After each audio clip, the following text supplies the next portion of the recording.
Hello students.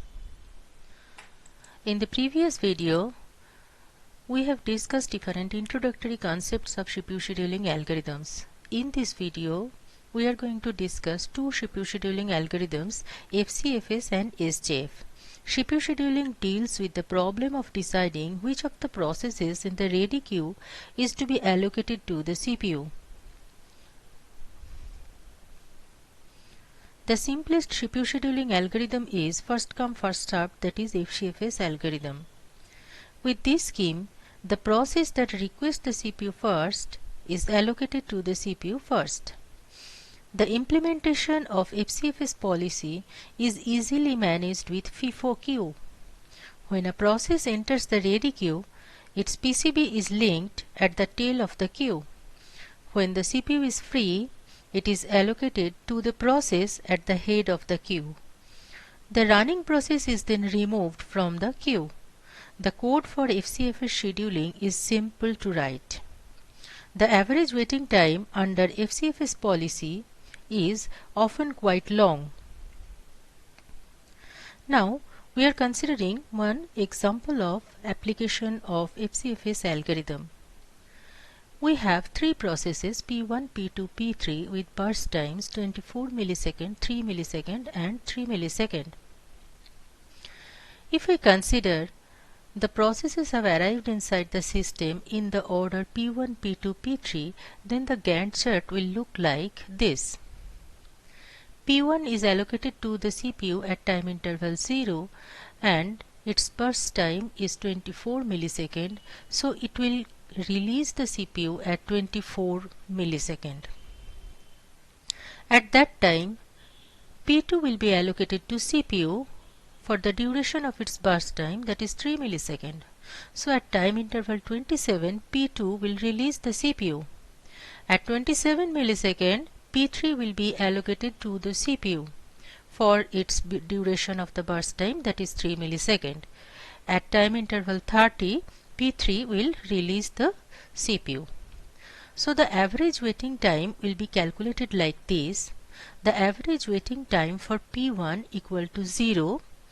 The waiting time for P2 equal to 24 and the waiting time for P3 equal to 27. So the average waiting time is equal to 0 plus 24 plus 27 divided by 3 equal to 17 millisecond.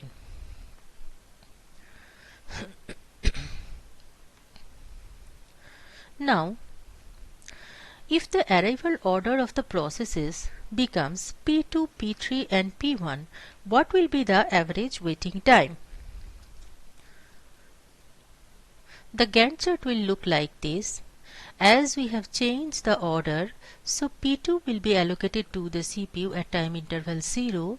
It will release the CPU at time interval 3 when P3 will get allocated to the CPU. It will leave the CPU at time interval 6 and P1 will be allocated to the CPU at time interval 6. P1 will leave the CPU at time interval 30. So, the waiting time for the process P2 equal to 0, waiting time for the process P3 will be equal to 3 and the waiting time for the process P1 will be equal to 6. So, the average waiting time for the processes P1, P2 and P3 will be equal to 6 plus 0 plus 3 divided by 3 equal to 3 millisecond. This waiting time reduction is substantial. FCFS suffers from convoy effect. This is the disadvantage of FCFS implementation. All the other processes wait for the one big process to get off the CPU. This is called convoy effect that we have seen in our previous example. Now one question is there whether FCFS is preemptive or non-preemptive. FCFS is non-preemptive algorithm because once a process is allocated to the CPU, it doesn't release the CPU until its execution is over or it goes for an I/O cycle. This is the implementation code for FCFS. This is the output for FCFS implementation.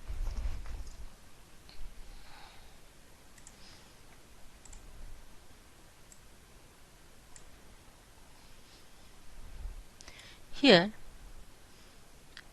in burst time array I have taken 6 elements. In waiting time array also I have taken 6 elements. In turnaround time array I have taken 6 elements. Average waiting time, that is AWT, average turnaround time, that is AT is initialized with 0. I and j are two loop index variables. After that, enter total number of processes, maximum 6, because I have taken maximum number of elements in an array equal to 6. So number of processes will be user input. After that, burst times will be user input within a loop. Now, the waiting time for the ith process initially is equal to 0. After that, the waiting time of ith process will be equal to the sum of the burst times of all the previous processes. That is why waiting time of I will be equal to waiting time of I plus burst time of j. Now we need to calculate the turnaround time. The formula we require to calculate turnaround time is the turnaround time of ith process is equal to the burst time of ith process and the waiting time of ith process. After that, we need to calculate the average waiting time and average turnaround time. Average waiting time and average turnaround time will be available by dividing the total waiting time and total turnaround time by n. So we are going to execute this code. So we are entering, it is asking the user to enter total number of processes. We are entering number of processes equal to 3 and enter process burst times P1 24 milliseconds. For P2 the burst time is 3 milliseconds. For P3 also the burst time is 3 milliseconds. As we have seen in our previous example, that average waiting time of this problem is equal to 17 milliseconds and average turnaround time of this problem equal to 27 milliseconds.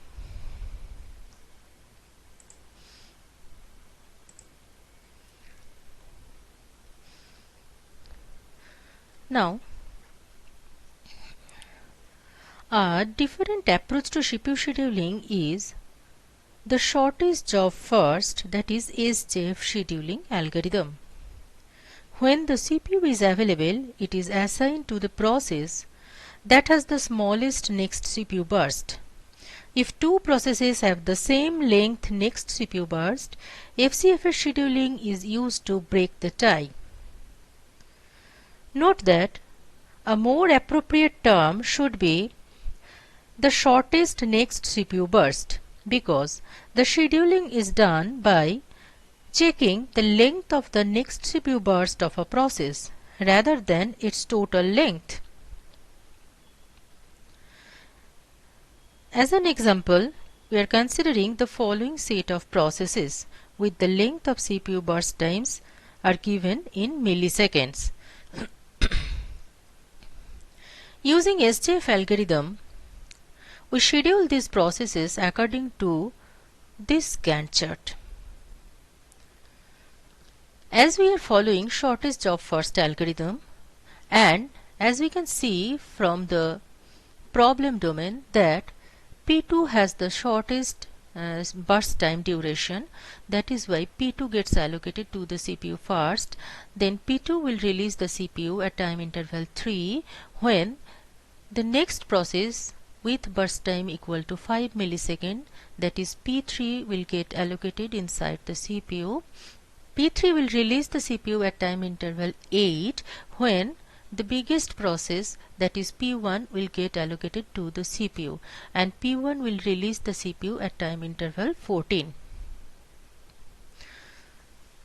For P2, the average waiting time is equal to 0.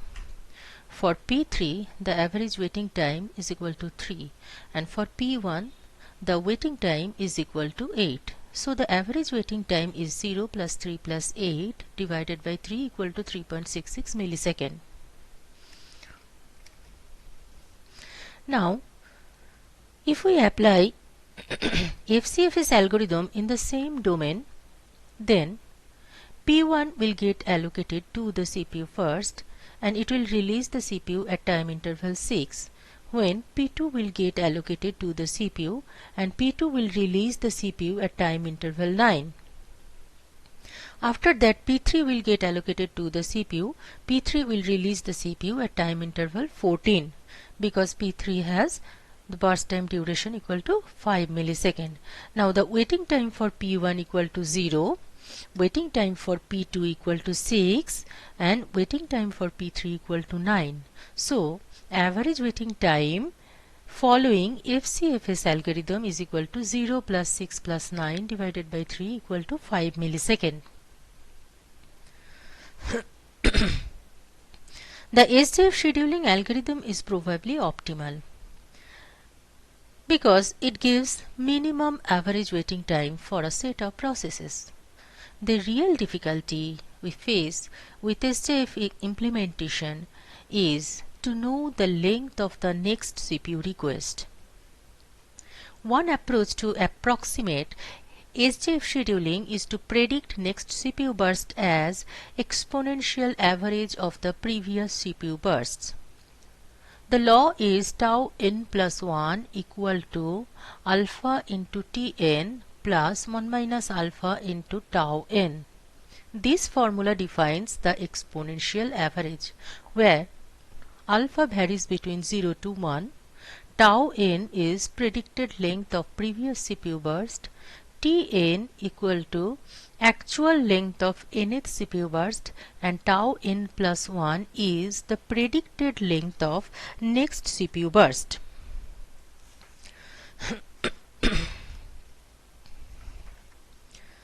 If alpha equal to 0, then tau n plus 1 equal to tau n, and recent history has no effect. If alpha equal to 1, then tau n plus 1 equal to Tn, and only the most recent CPU burst matters. More commonly, alpha equal to half, so recent history and past history are equally weighted. Now, what are the average waiting time and average turnaround time for implementation of SJF algorithm? This is our problem domain. We have 4 processes, P1, P2, P3 and P4, and the burst times of all those 4 processes are 6, 8, 7 and 3 milliseconds respectively. Now the Gantt chart is like this. As we are following SJF algorithm, we can see the shortest job is P4, so P4 gets allocated to CPU first. After that, the next job, that is P1, will get allocated with the burst time duration equal to 6 millisecond. So P1 releases the CPU at 9 millisecond. After that, P3 will get allocated to the CPU with the duration, burst time duration equal to 7 millisecond. So 9 plus 7 equal to 16. At 16 it will release the CPU. At 16, P2, the biggest process is P2. P2 will get allocated and P2 will release the CPU at 24. The waiting time for P1 is equal to 3 millisecond. The waiting time for P2 equal to 16 millisecond. The waiting time for P3 equal to 9 millisecond, and the waiting time for P4 equal to 0 millisecond. So the average waiting time is equal to 7 millisecond. And average turnaround time we need to calculate right now. So P4 gets allocated at time interval 0. It arrived, we assume that the arrival time of all the processes equal to 0. So P4 arrived inside the system at time interval 0 and P4 completes its execution at time interval 3. So the turnaround time, according to definition of turnaround time, the turnaround time of P4 is equal to 3. P1 arrived inside the system at time interval 0 and P1 completes its execution at time interval 9. So 9 minus 0 is the turnaround time for P1. P3 arrived inside the system at time interval 0 and P3 completes its execution at time interval 16. So 16 minus 0, that is turnaround time for P3 equal to 16 millisecond. Similarly, the turnaround time for P2 equal to 24 millisecond. So the average turnaround time equal to 3 plus 9 plus 16 plus 24 divided by 4 equal to 13 millisecond. Now, SJF algorithm may be preemptive or non-preemptive. As an example, consider the following scenario where we can see 4 processes P1, P2, P3 and P4. The arrival times of all those processes are given in the second column and the burst times of all those processes are given in the third column. The arrival times of P1, P2, P3, P4 are 0, 1, 2, 3 respectively, and the burst time duration of P1, P2, P3 and P4 are 8, 4, 9, 5 milliseconds respectively.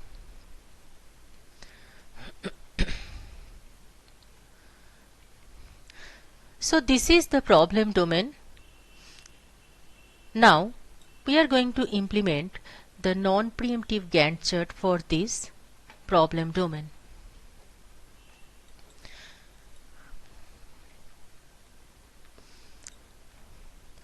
At time interval 0, only P1 was present inside the system.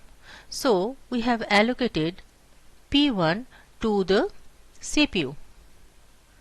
Now once P1 gets allocated to the CPU, it will release the CPU after its completion because we are following non-preemptive version of SJF.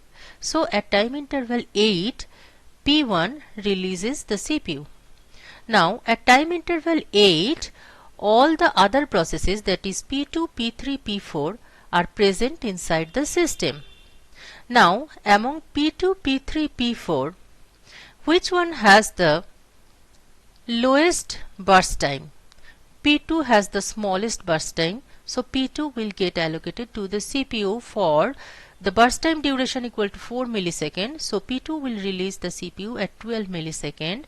After that, P4, the next process P4 with the burst time duration equal to 5 milliseconds, it will get allocated to the CPU and it will release the CPU 12 plus 5, that is equal to 17 milliseconds. At 17 millisecond, the last process, that is the biggest process, P3 will be allocated to the CPU and it will release the CPU after its burst time duration, that is 9 millisecond, that is 17 plus 9 equal to 26 millisecond. Now the waiting time for the process P1 equal to 0 millisecond because P1 arrives at the system at time interval 0 and P1 gets allocated to the CPU at time interval 0. So waiting time for P1 equal to 0 millisecond. P2 enters inside the system at 1 and P2 gets allocated to the CPU at 8. So 8 minus 1 millisecond is the waiting time for the process P2. For P3 arrived in the system at 2 and P3 was allocated to the CPU at 12. P3 was allocated to the CPU at 17. So 17 minus 2 is the waiting time for P3. Now regarding the process P4 arrived inside the system at 3 and P4 was allocated to the CPU at time interval 12. So 12 minus 3 is the waiting time for P4. So the average waiting time following non-preemptive version of SJF will be equal to 0 plus 8 minus 1 plus 12 minus 3 plus 17 minus 2 divided by 4, that is equal to 31 by 4, that is 7.75 millisecond. Now regarding the calculation of turnaround time, the turnaround time for P1 enters the system at time interval 0 and P1 completes its execution at time interval 8. So 8 minus 0 is the turnaround time for the process P1.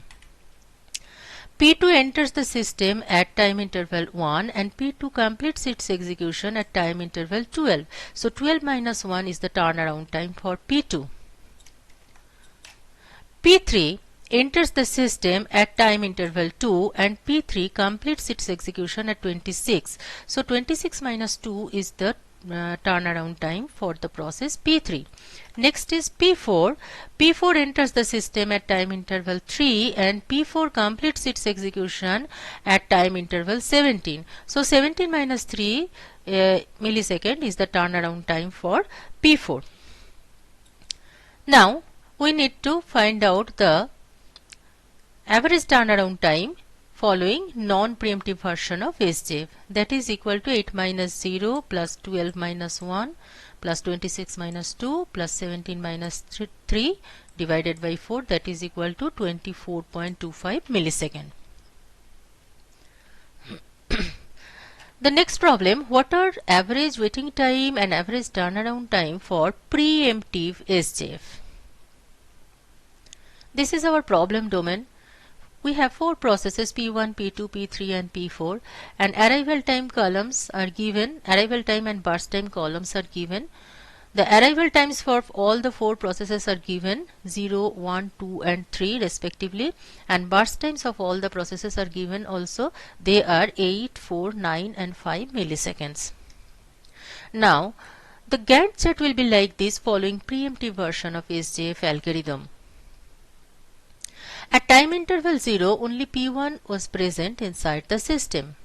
So P1 gets allocated to the CPU.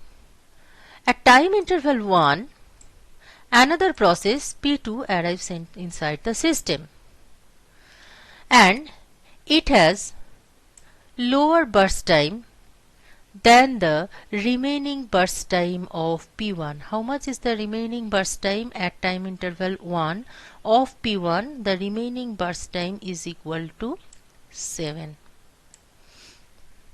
So P2 gets allocated to the CPU at time interval 1. Now at time interval 2, P3 arrives, but the burst time is greater. So it will not be able to replace the process execution of P2. Again at time interval 3, P4 arrives, but it will also not be able to replace the process P2.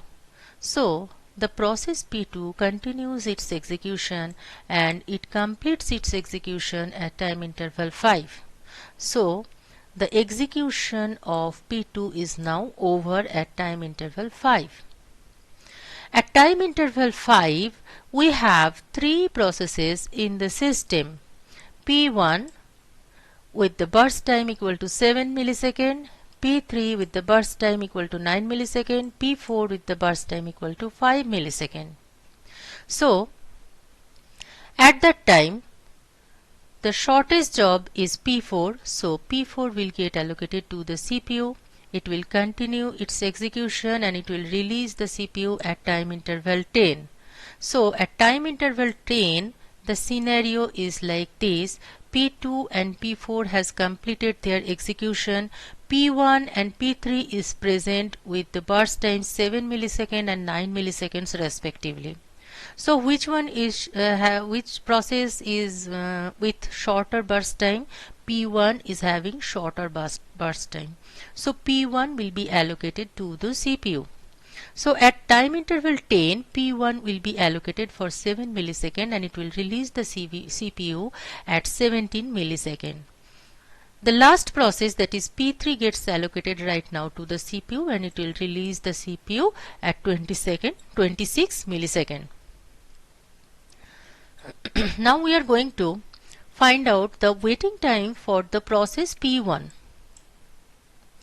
P1 got allocated to the CPU at time interval 0 and it arrived at the system at time interval 0. So, the waiting time for that slot was 0. After that, P1 got deallocated from the CPU at time interval 1 and P1 got reallocated to the CPU at time interval 10. So, this is the waiting time for the process P1, that is the total waiting time for the process P1 equal to 0 plus 10 minus 1 millisecond. Waiting time for the process P2. P2 arrives inside the system at 1, it gets allocated to the CPU at 1. So 1 minus 1, 0 millisecond is the waiting time for the process P2. P3 enters the system at 2 and P3 gets allocated to the CPU at 17. So 17 minus 2 is the waiting time for the process P3. Waiting time for the process P4 is equal to 5 minus 3 because P4 arrived at 3 and P4 gets allocated to the CPU at 5. So, the average waiting time 0 plus 10 minus 1 plus 1 minus 1 plus 17 minus 2 plus 5 minus 3 divided by 4, that is equal to 26 by 4 equal to 6.5 millisecond following preemptive version of SJF algorithm. The turnaround time for P1, now we are calculating. P1 arrives at 0, P1 completes its execution at 17. So 17 minus 0 is the turnaround time for P1. For P2, the arrival time equal to 1 and the completion time is equal to 5. So 5 minus 1 millisecond is the turnaround time for P2. For P3, P3 arrived at 2 and P3 completed its execution at 26. So 26 minus 2 is the turnaround time for P3. For P4, P4 arrived at 3 and P4 completes its execution at 10. So 10 minus 3 equal to the turnaround time for P4. Now average turnaround time following preemptive version of SJF is equal to 17 minus 0 plus 5 minus 1 plus 26 minus 2 plus 10 minus 3 divided by 4, that is 52 by 4, that is 13 millisecond. We are considering another example where 4 processes are there and arrival time column and burst time columns are also given. This is the Gantt chart following non-preemptive Gantt chart, the non-preemptive version of SJF, and following non-preemptive version of SJF, the average waiting time equal to 4 millisecond and the average turnaround time is equal to 8 millisecond. Now if we follow the preemptive version, the Gantt chart will be like this. And the average waiting time following preemptive version will be equal to 3 millisecond and preemptive average turnaround following preemptive SJF average turnaround time will be equal to 7 millisecond. So we can note here the overall improvement of average waiting time and average turnaround time in case of preemptive SJF as compared with the non-preemptive version. In case of non-preemptive version, average waiting time is 4 millisecond, whereas in case of preemptive version, the average waiting time is equal to 3 millisecond. In case of non-preemptive version, average turnaround time is 8 millisecond. But in case of preemptive version, the average turnaround time equal to 7 millisecond. This is the implementation code for non-preemptive shortest job first algorithm, and this is the output.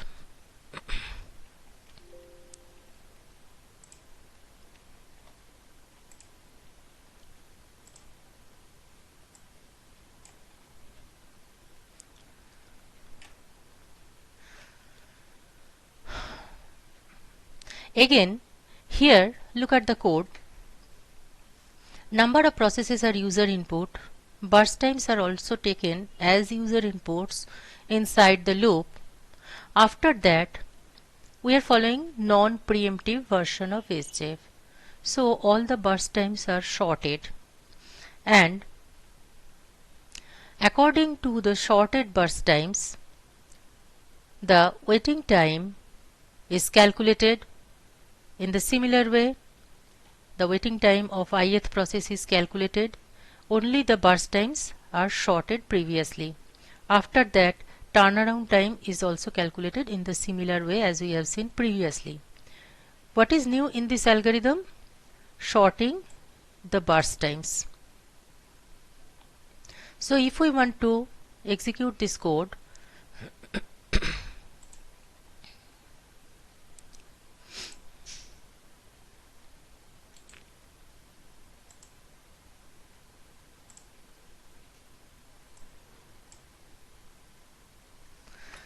enter number of processes. So we are entering number of processes equal to 4. Then enter burst time. Say burst time is equal to 6 for P1. For P2 the burst time equal to 8. For P3 the burst time equal to say 7. For P4 the burst time is equal to 3. So we are getting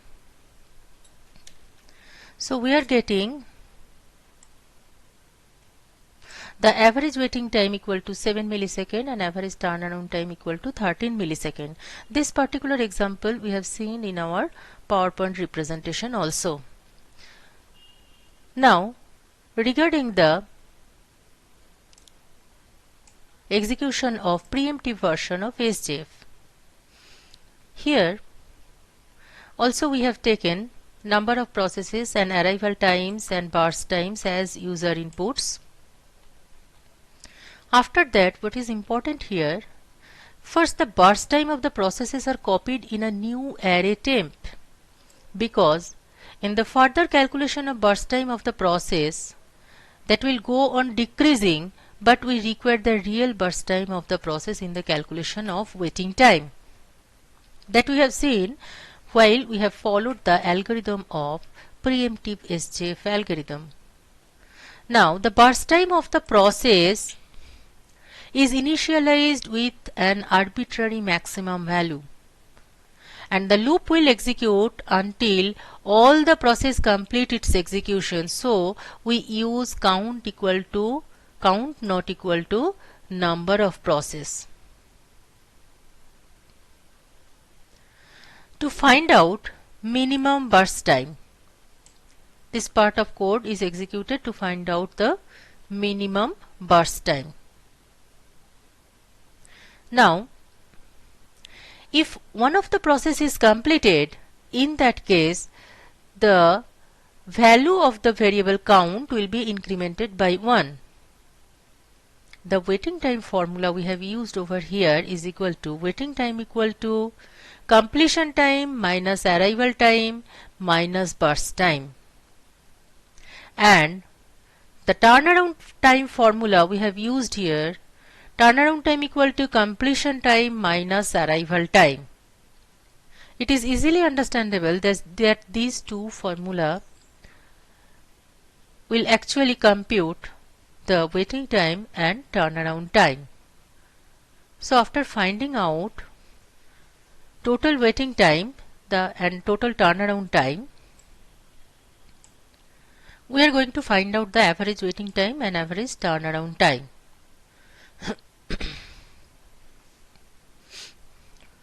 So we are going to run this process.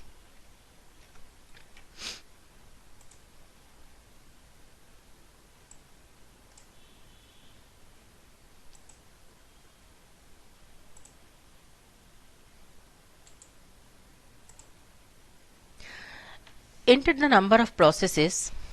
Now we are entering the number of processes equal to say 4,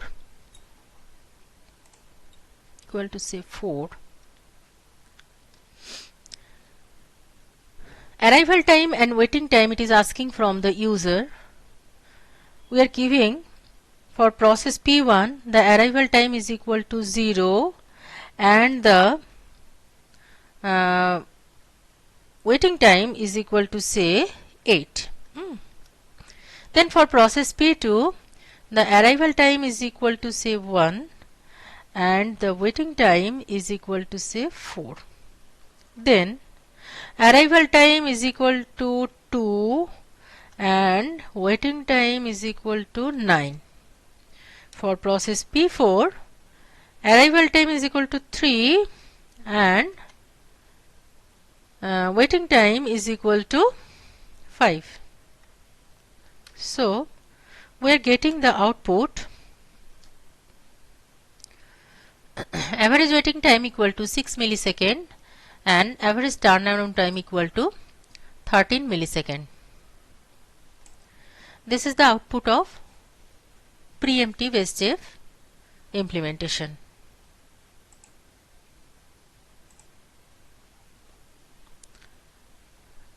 This is the implementation of preemptive SJF, and we have seen this output, that is the average waiting time of the process is 6 millisecond and average turnaround time equal to 13 millisecond.